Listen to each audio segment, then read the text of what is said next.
Good morning, Karaptors! Nagustuhan niyo ba ang bago nating profile picture? I'm sure marami sa inyo ang nakapagpalit na. At marami din, hindi pa nakakapagpalit kasi hindi alam kung paano mag-edit. So, kaya ito ngayon, tuturo ko sa inyo paano i-edit ang inyong mga profile picture gamit ang cellphone lang. So, ito na tayo ngayon sa ating cellphone. So, dapat ang gagawin natin muna ay mag-download ka ng ah, background eraser. So, ito-type mo dyan sa search ay background eraser. So, ito yon, click.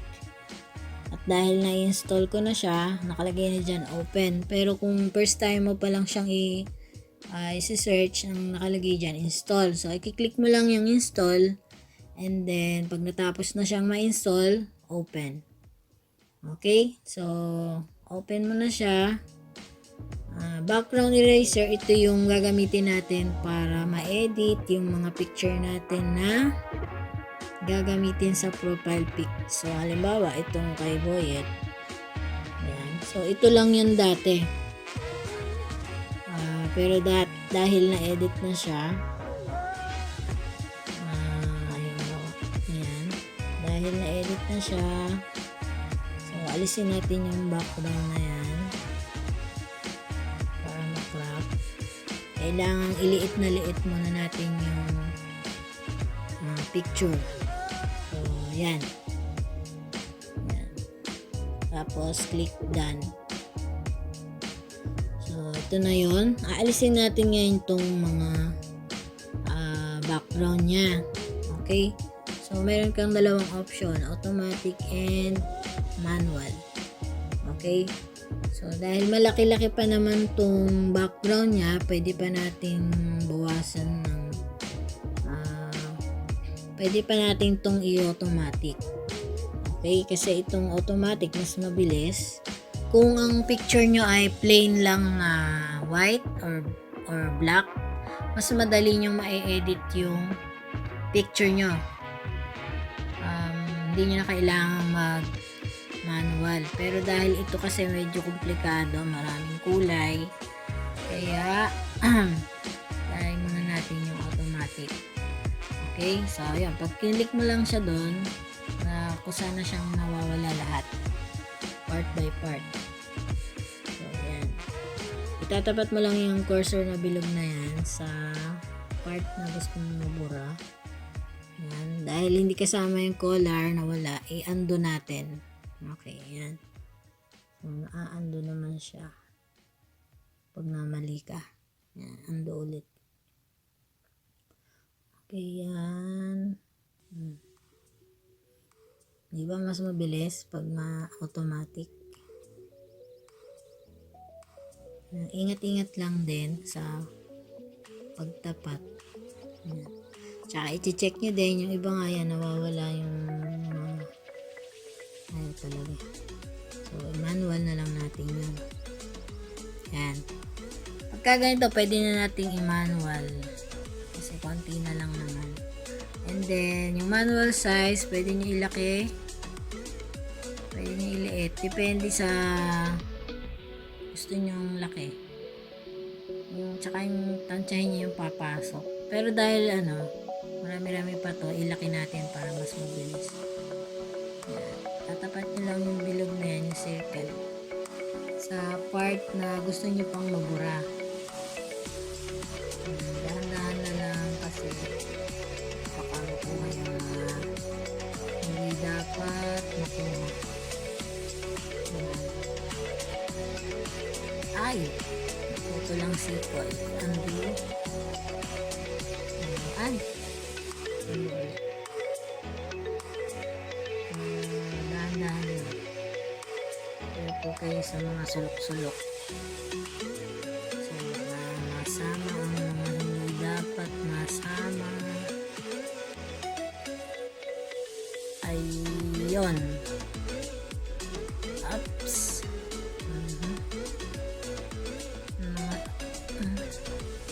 Kukuha. Pagka ganun, liitan na natin kasi komplikado na. Ayan, kasama na naman ang kanyang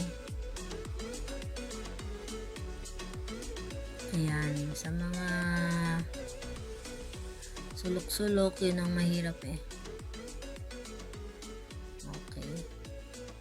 At dahil meron pang naiwan sa gitna, kailangan nating makuha yan. So, iliit. Ngayon, tatansyahin mo na lang yung matatapat yung bilog na yon dun sa kulay green na to. Para, yan, sakto. Galing ko ah. Okay, dahan-dahan. Kasi pangit pagka naiwan dyan yan eh. Nakikita. Kaya dapat bakante. Kahit di naman masyadong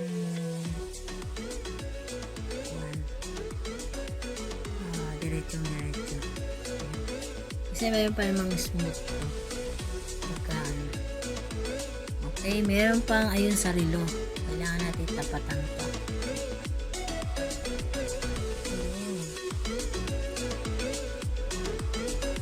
Kailangan magaling kang sumama yan.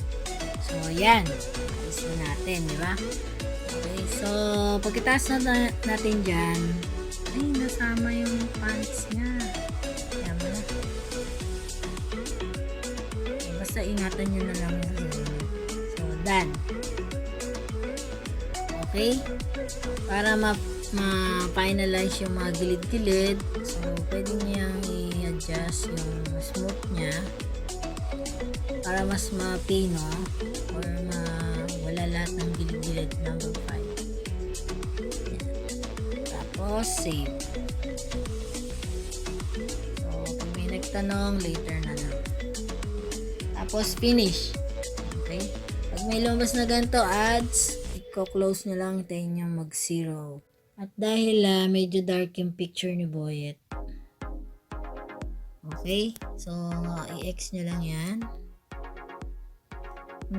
Gawin nating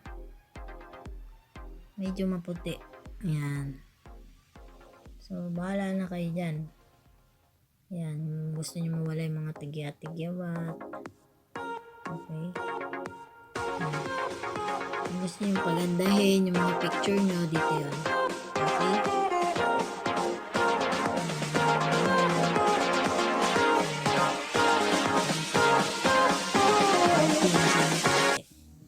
Okay, so save. Okay, ads, close mo lang. Tapos save. Okay.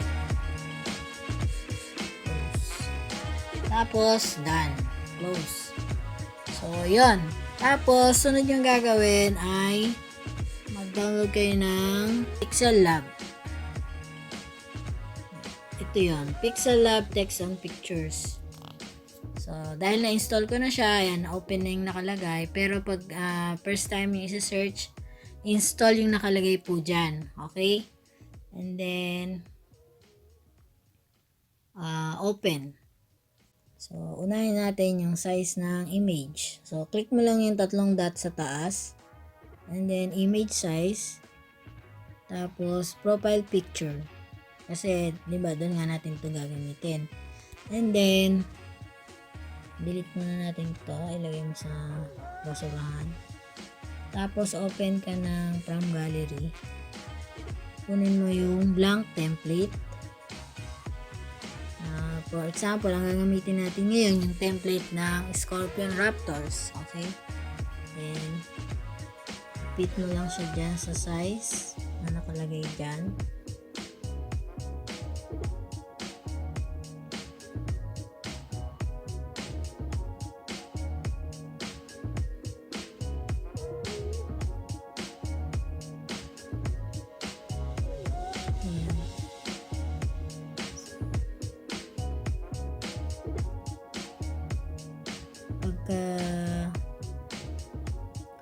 Yan. So, para nakalak na siya, hindi maggalaw-galaw, gawin mo, click mo tong square sa baba ng tatlong dot. Ayan. Tapos, click mo yung lock para para hindi siya gumalaw-galaw. So, ayan. Hindi mo na siya nagagalaw, diba? Tapos, add mo yung picture na from gallery. I-add natin ngayon yung picture mo. So, yan. So, pogi. So, na-adjusting yan. Pwede mo igalaw-galaw. Okay, kung dyan mo na siya gustong ipwesto, pwede mo rin itong ilock. Punta ka ulit doon, and then picture, click mo yung susi. Okay, so hindi na yan gagalaw. Kahit mapindot mo siya.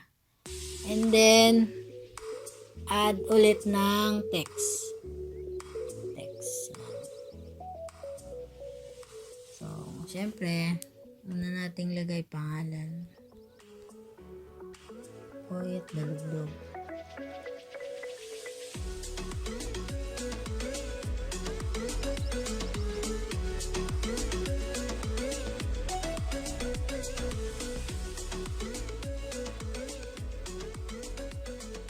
Ayan. Dito mo siya lagay. Tapos, kung gusto mong i-adjust yung size, dito sa baba, yung may letter A. Okay. Tapos, size. Ayan. Pwede mong lakihan. Ayan. Tapos, ang maganda dito sa Pixel Lab, pwede mo siyang i-edit ulit mamaya pag mayroon kang gustong baguhin. Kahit na na-i-okay mo siya. Kaya, mas maganda siya kaysa sa PixArt. Kasi, sa PixArt, once na i-check mo siya or okay, hindi ka na makakabalik ulit doon para i-edit siya. Dito, pwede mong ibahin mamaya pag may nagbago isip mo, gusto mong balikan. Ayan. So, yung color niya, black dapat. Ayan. Tapos, meron din ditong bold. Yung bold na style. Ayan. So, pwede mo siyang lakihan na bold or italic. Ayan. Tapos, check. And then, meron din ditong stroke. Ayan, yung paligid niya. Enable mo lang yan. And then, yung kulay niya ay white. Ayan. Tapos, check. Tapos, nagbago isip mo. Kasi gusto mo pang lakihan yung, ano niya, yung bold niya sa gilid. Ayan.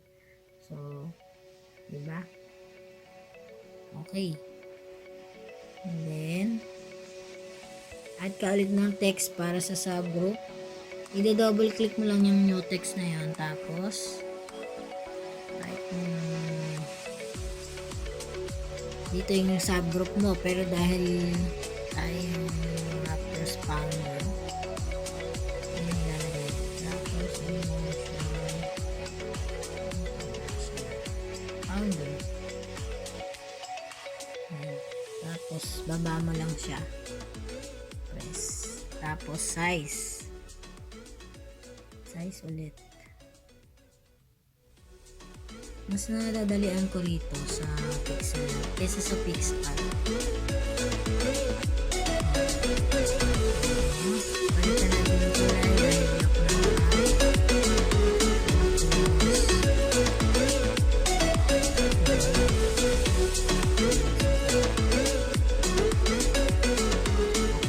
and stroke.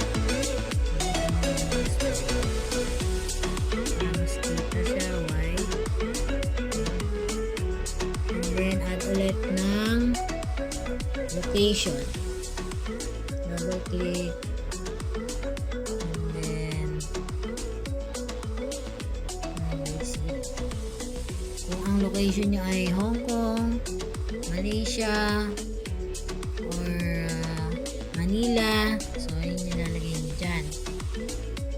Or Africa. Okay. By the way, meron ditong T sa taas. Pwede mo na siyang i-all caps. Yun, ako.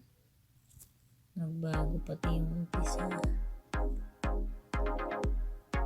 So, ganda ito. Para hindi lahat na all caps.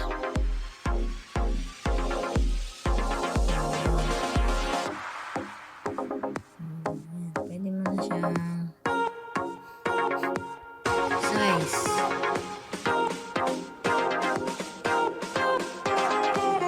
Sa Philippines.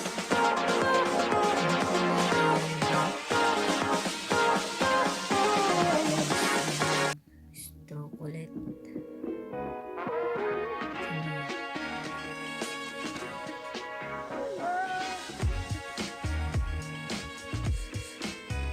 Ayun.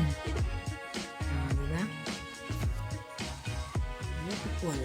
Tapos, sunod natin ay syempre ang ating pamatay na quotes. Okay, ang quotes ni Boyd ay no matter what they say. Okay, lagyan muna natin ng opening parenthesis. No matter what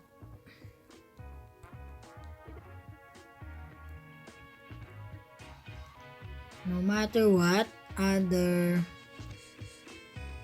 people say. Mamaya na natin hati-hatian para makita nyo kung paano din i-adjust. Basta i-type nyo lang muna tuloy-tuloy yung gusto nyo i-type. The future of your family. Gusto kong all caps to. Depends. Yun. Pasigaw. Ayan. Tapos okay. Tapos, ayun. Maganda pala to kasi siya na yung kusang nag-a-adjust. Ayan. Ayun,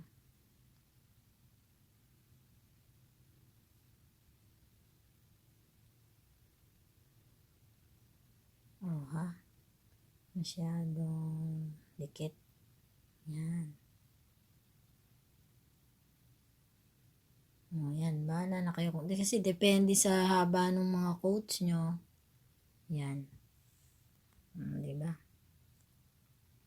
Tapos ay tama na white.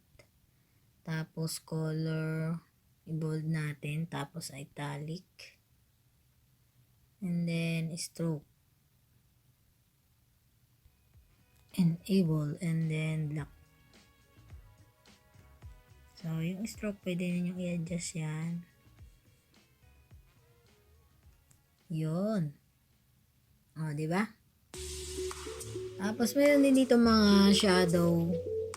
Kaya lang, hindi naman natin kailangan to. Pero, kung may iba pa kayong gagawin na kailangan nyo sa mga image nyo, yan. Mas marami kayong pagpipilian dyan. At, ang maganda pala dito, yung font niya, automatic, yun na yung ginagamit natin. Kasi, marami naman ditong style. Saan ba yun? Font style. Ito, styles. Yun nga ba? Yung font. Hanapin yung font. Ayun. So, dito yung mga style. Ang ganda dito, yung naka-default niya na style, yun na talaga yung kailangan natin. Diba? Hindi na kailangan maghanap. Parang naliliitan pa ako sa quotes. Size. Ilaki pa natin. Yun.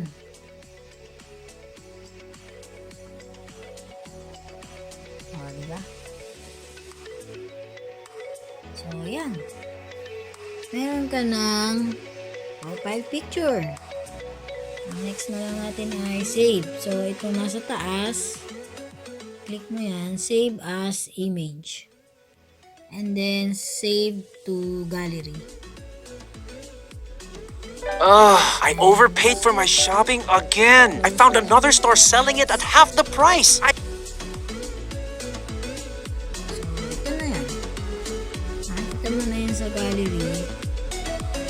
Sa Pixel Lab. Meron ka ng profile picture. napakadali. Meron ka na ngayong bagong profile picture. At para ma-update ka pa sa mga iba pang video na gagawin namin, i-click mo lang ang subscribe or i-share mo ito sa ating mga characters. Thank you for watching!